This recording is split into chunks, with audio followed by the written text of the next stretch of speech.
Salut les amis et bienvenue sur cette plateforme. Les amis, j'ai vu une vidéo qui m'a troublé. Vous savez, moi je suis un père d'enfant et je vois la souffrance de la femme. Quand la femme tombe enceinte, la galère dans laquelle elle traverse, les difficultés, c'est quand même incroyable. Elle va passer 1 mois, 2 mois, 3 mois à voir son corps se transformer littéralement. Et à 9 mois, 2 semaines, parfois 10 mois, elle se dirige à l'hôpital. Et elle choisit pas une clinique, mais un hôpital d'État, en se disant, voilà, je serai en sécurité pour mettre au monde mon enfant. Elle entre dans cet hôpital, elle rencontre des experts, des professionnels de la chose, et on fait tout ce qui est nécessaire. On l'amène à coucher. Elle accouche son enfant et elle ne voit pas cet enfant. Elle ne voit pas même son placenta. Et quand elle pose des questions, on nous raconte les boubas. Et les gens s'amusent comme ça. Je parle là du cas d'une dame qui a accouché il y a cela quelques jours à l'hôpital à Kétini. Jusqu'à présent, selon la vidéo que j'ai vue, elle n'a pas encore vu son enfant, ni son placenta. Et on n'explique rien. Et vous savez comment ça se passe avec certaines sages-femmes, les infirmières dans cet hôpital. Tellement orgueilleuse, hautaine, elles s'en foutent. C'est comme s'il y a un réseau créé pour le vol ou l'échange des enfants dans cet hôpital. C'est comme si, je précise.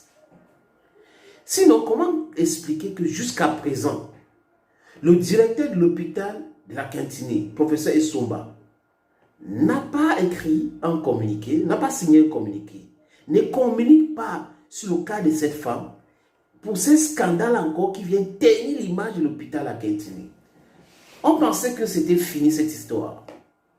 Vous vous rappelez les Fridolin, ce jeune garçon qu'on avait dit qu'il avait été empoisonné et que son corps avait été abusé, profané à l'hôpital, à la morgue de l'hôpital à Kétini. Aujourd'hui, oui, on a vu que la morgue a été embellie, c'est bon.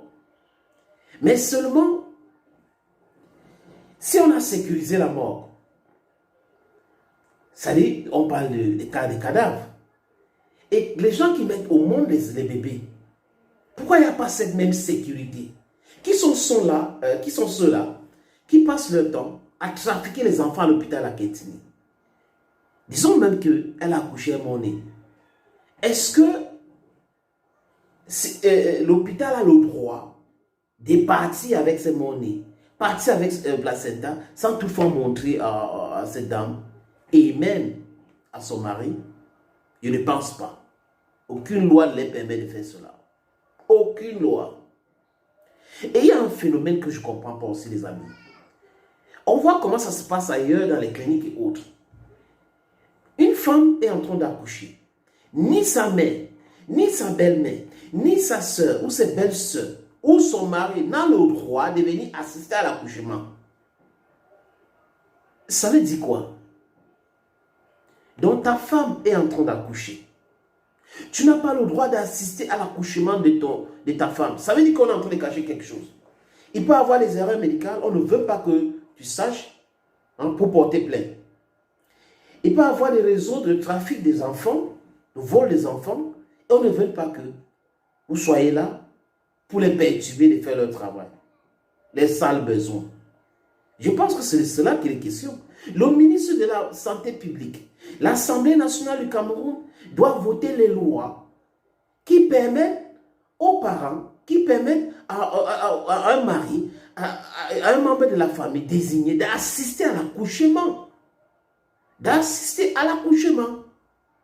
On ne peut pas se permettre ce luxe-là de laisser des gens faire de l'argent sur le dos des autres personnes, de vendre les enfants, de malmener les patients, de maltraiter les femmes qui accouchent. Ce n'est pas normal. Après le cas de Monique Koumateke, je vous ai parlé de Fridolin. Fridolin, c'était toujours à la Kétini. Monique Koumateke, c'est cette femme qu'on a inventée à la Kétini parce que les urgences l'ont refusée. Et le ministre de la Santé publique à l'époque avait fait une descente sur le terrain. Il était venu à Douala et on avait changé l'hôpital, le directeur de l'hôpital à cette époque-là. Et ça avait créé un scandale, un énorme scandale. Et cette fois-ci, on est en train de se comporter comme si c'était normal. Le directeur de l'hôpital à Kentini ne dit mot. Le ministre de la Santé publique doit être au courant. Cette vidéo est virale. Il doit être au courant, Madame Malachi, et il doit faire quelque chose. On ne peut pas permettre cette impunité de continuer. Je ne sais pas ce que cette dame a fait. Pourquoi, je ne sais pas ce que nous avons fait, les Camerounais ont fait pour mériter cela. Un système corrompu, machiavélique, qui pense seulement à l'argent, à l'argent, à l'argent. L'humain ou la vie humaine n'est même pas au centre de leurs préoccupations. Vous voyez un peu, c'est écœurant, c'est énervant. Quelque chose doit être fait. Cette dame, on doit lui montrer son enfant, son futur. On doit montrer, on doit faire des tests ADN pour voir si c'est son enfant ou pas. On ne peut pas se permettre de laisser l'hôpital à Kentini entre les mains de la mafia qui va vendre les enfants des gens, qui va trafiquer les enfants pour avoir des millions sur le dos des pauvres femmes, des pauvres Camerounais. Je m'interpelle encore le ministre de la Santé publique, le premier ministre du Cameroun, l'Assemblée nationale du Cameroun. Si vous servez à quelque chose, l'Assemblée nationale ou le Sénat, il est temps de voter des lois pour interdire cette pratique-là. Cette pratique de refuser qu'un homme puisse assister à l'accouchement de sa femme. Qu'un membre de la famille, de celle-là qui veut accoucher, puisse assister à son accouchement. Il faut que ça soit possible chez nous. Ta femme est enceinte, tu as le droit d'assister à son accouchement. C'est quoi cette histoire? Ils font cela parce que, certainement, ils ont les réseaux qui trafiquent des enfants. Sinon, comment comprendre que tu ne peux pas assister à l'accouchement de ta femme? Comment comprendre qu'une belle-mère, une mère ou un papa ne peut pas assister à l'accouchement de son enfant? J'ai dit cela parce qu'ils font cela. Ils ne savent pas le mal qu'ils font dans la famille. La blessure qu'ils laissent dans le cœur des gens en faisant cela.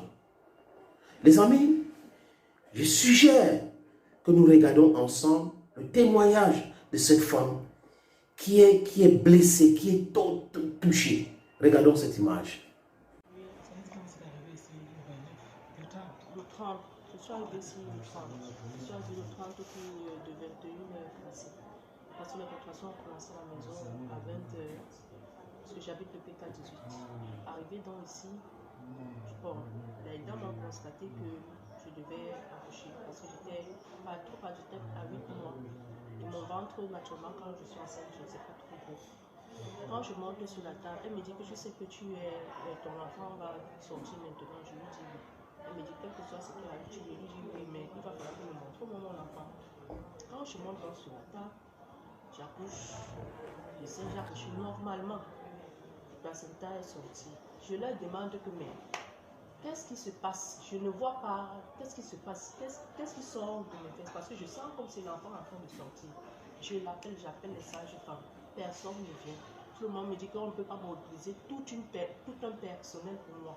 On ne peut pas mobiliser tout un personnel pour moi. Je leur dis, laissez-moi ma mère entrer.